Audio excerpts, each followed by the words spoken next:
What's going on, everyone? Welcome back to the channel, and if you're new here, hello, welcome. In 2019, the first ever Battle Pass was introduced into the Call of Duty franchise, and the reception from the community hasn't been the best. Following suit of Fortnite, CoD adopted this system and became more focused on being a live service game. And honestly, after seeing how everything has unfolded, I think it's better this way. Are you out of your goddamn mind? The two main objectives of live service games are to provide the company with profit well after the release of the initial game, as well as provide the players with a constant flow of updates, content, and rewards. Several games fall under this category, with Warframe, Fortnite, and Apex being just a few examples. All of these companies and all of these games don't solely rely on benefiting from us purchasing the game. These are all free to play and rely on us spending money in-game as time progresses and purchasable content is made available. The Battle Pass is how Activision decided to transform this franchise of Call of Duty into a live service first-person shooter, and it does a pretty damn good job. Now, Activision isn't the first company to do this, far from it, but I think how they've done it is great. It does a great job of providing more content to everyone without forcing you to have to pay more money on top of the original price you paid. They release the seasonal battle passes, which we can either buy or not buy. You don't need to purchase it to get the maps they release every season or to access the new playlists that they implement.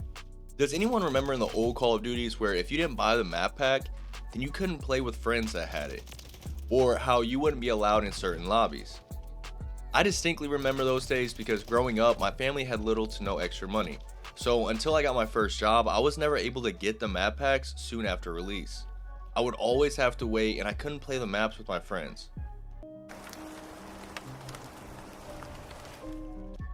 Those map packs were $15 and would have 4 to 5 maps and maybe a weapon. This battle pass system with free and frequent updates really allows everyone equal chance to play the newest content. But content isn't the only plus side to them branding this game as a live service model. One of the most significant complaints from CoD players is the occurrence of bugs found within the game. I think this complaint is most of the time pretty valid, but I also think Call of Duty is over-scrutinized because of the resources behind it. People get annoyed that a AAA studio has problems where the game can't even start, or certain attachments just don't work. Their workforce is massive and somehow falters in the simplest ways. Admittedly though, this year has felt different. While there's been no shortage of bugs, the reaction time by Sledgehammer has been truly impressive. The communication from the devs to us has been commendable, and the transparency on the opposite end of what we experienced last year with Infinity Ward, of who I have lost almost all confidence in.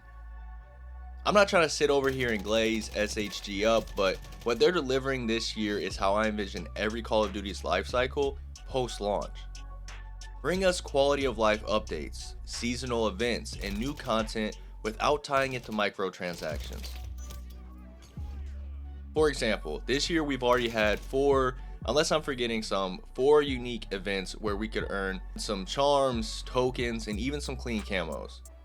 In Black Ops 2, my favorite Call of Duty of all time, I think the best Call of Duty of all time, they released 4 map packs at $15 a piece, or $49.99 for the season pass, which gave you access to all 4 of the map packs. This was very similar to how we're seeing things now, except within the battle pass, we're getting camos, charms, operators, on top of the maps and playlists that they're adding. I see your value now. For some reason, people were fine with it then, seeing no issue in paying for additional content, but now, with roughly the same prices, people are disgusted.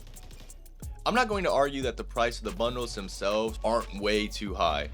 I know they are. 2,400 CoD points for a skin and a camo locked to just a few weapons is outrageous, but what I will argue is that the battle pass compared to the map packs are much closer than many care to admit. In today's day and age, everyone wants what they want when they want it, and I don't believe the player base would be okay with the way Call of Duty used to run. Remember prestiging in the old Call of Duties? There used to be a time where you would reach the max level of the game, we'll just say 55, and then after leveling up once more, technically to 56, you would have the option to prestige. You would gain a new unique emblem to indicate your prestige, you would reset your weapons and attachments, and then start all over at level 1. Now what you got to keep when prestiging and how much of it differed COD to COD, but that's the gist of how it used to go. Do you think that the majority of the player base would like that?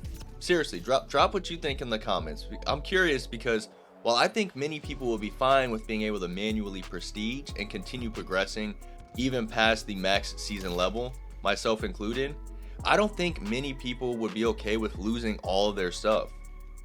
The game is different now. The player base is different. I can't see that old foundation to be found too appealing by the masses. It's my belief that the primary reason the Battle Pass gets so much hate is because people see it as a greedy money grab, which is only further supported by the blatant money grab that is Black Cell. But outside of the Black Cell upgrade, and that word is used very loosely, ladies and gentlemen, is it greedy to ensure that they're making profit when compared to the cost put into the game? Since switching to this Battle Pass system, Activision has been making much more profit than before, but that doesn't stray me from believing that it was necessary for the franchise. I think us moving to the Battle Pass system was something this franchise needed to stay afloat as well as progress. It allows casuals to experience the new content without having to invest too much time, while also giving no-lifes like myself plenty of content to grind all life cycle. Do I think the Battle Pass in modern day Call of Duty is perfect? By no means. But I do believe it was necessary for the game to continue to compete with massive games like Overwatch, Fortnite, or Valorant, while also providing us with enough entertainment to rope us into buying it year after year. I appreciate you guys taking the time to listen to my thoughts, and I hope you enjoyed the video. If you did, it would be a great help if you dropped a like to support the channel and consider subscribing for future content. As always, I appreciate your time, I appreciate your support, and I'm gonna see you next time. Deuces.